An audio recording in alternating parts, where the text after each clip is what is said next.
What's up, everybody? It's Steve again, Harmless Rebel, and it's time for another album review. This time we're going to be talking about the 17th album from Teutonic thrash band Tankard. The title of the new album is One Foot in the Grave. Actually, let me pull my little notes up right here. Again, the band's 17th album. Another band that's just kind of been around since the beginning. I've heard a couple people talk of bands like Tankard and a few others making comebacks. They're really not making a comeback. They've been around forever. I don't believe that Tankard's ever broken up. Not to my knowledge, anyway. Now, I must start by confessing I'm not a huge fan of Tankard, and in that I never really gave them a chance. It's one of those bands I've known about since probably the early to mid 90s. I had always heard about this band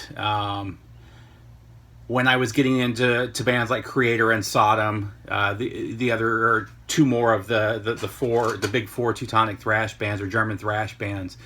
I always heard about Tankard, and friends would tell me about them, and they're this cool band talking about beer and drinking and partying, and the whole drinking songs, party songs. I've never really been a fan of that, Other bands like that I've just never really gotten into, and so I just kind of avoided them. I never really picked up any other albums or checked out any of their stuff. And then I heard mention about 2 months ago, or I saw a video where they were talking about the topics of some of their songs, and I heard a couple of the sound clips, and I kind of dug what I was hearing. So I decided to put this one on the list and get a hold of a copy of it so I could review it. And I got to say, I'm pretty impressed. I really dig this album. I liked it from beginning to end. It's funny that there's only one drinking song on here, and I actually think that that's the weakest song on the album. So, again, a lot of what I'm comparing this to is just based on what I know of their history. Again, I haven't really gone back and done much. And I may, since I do like this one as much as I do, I may go back and listen to their last few and see what I think of those. This is a very politically charged album. And it's politically charged in a way that's not for the right or for the left. It's kind of an attack on the politics as a whole and how politics are playing out as a whole right now. And that's something I really dig about this band. I'm not a big fan of bands that take a strong left stance or a strong right stance. I find that those bands generally don't know what they're talking about when you really break down their lyrics, and I really like the approach that these guys have taken. Again, the album is One Foot in the Grave. It starts off with a song called Pay to Pray, and it just goes from there. Arena of the True Lies is a killer song. That's kind of an attack on the social media generation, and what I mean by that is how it's turned into clickbait and all the fake news that pops up on these social media platforms, and the way we share them like mindless drones for the most part. Really killer song. You got Don't Bullshit Us, another political song.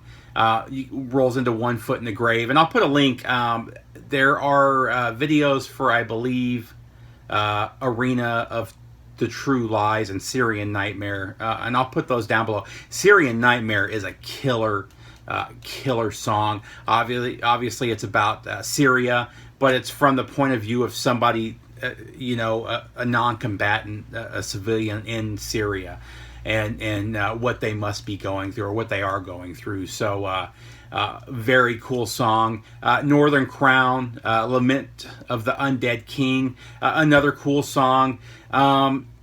That one is kind of based on a German hero or a Norse hero, based on what I've saw in interviews with the band. Lock 'Em Up. Lock 'Em Up's a pretty interesting song. I haven't been able to capture all of the lyrics yet. However, I did see a couple interviews with the band where they talked about that. It's kind of based on the election here in the U.S. And the absurdity of it all, and how You know, when Hillary Clinton was on stage during the election, people were screaming "Lock her up." And then when Trump came on stage, they started screaming "racist" and bigot and just the absurdity of all of it, and how we've politicized every single issue, whether it's political or not, and how they're using that politicization to separate us and to pit us against each other and divide us. The evil that men display, and then again, there is one drinking song, Secret Order 1516. It didn't do much for me. It ends with Soul Grinder. 10 tracks, just straight up. I think I heard somebody say, call Exodus Meat and Potatoes thrash, and I would kind of put this in that same kind of vein. If you're a thrash fan, this is just straight up thrash, the way that most of us thrash fans like it. I really dig this. It very much falls in line with the most recent Testament, and I don't think it's as good as the most recent Testament, but very much in the same arena as that, and also the new Overkill as well. Really good album. This is one that I do recommend checking out. If you're and like I said, I'm new to the band. This is the first full album I've heard from Tankard, and I really dig it. And I'll definitely be listening to it quite a bit over the next little while here. And it does make me want to go back and listen to their earlier stuff. I've heard this is more political than any of their other albums. I've heard they like to do a lot more, have a lot more fun, and there's and do goofy songs and stuff, funny songs, and there's not a whole lot of that in this album. So I don't know how I'm gonna like those other albums, because a lot of that, the goofy, funny stuff, I've never been a fan of. But again, I really do dig this. This is another one that I highly recommend you guys check out. On a scale of 1 to 10, I'll give this one an 8.5 out of 10. I really enjoyed it, and as soon as we're done with this, I'm going to play it again. So take care, everybody, and I'll have another review up soon.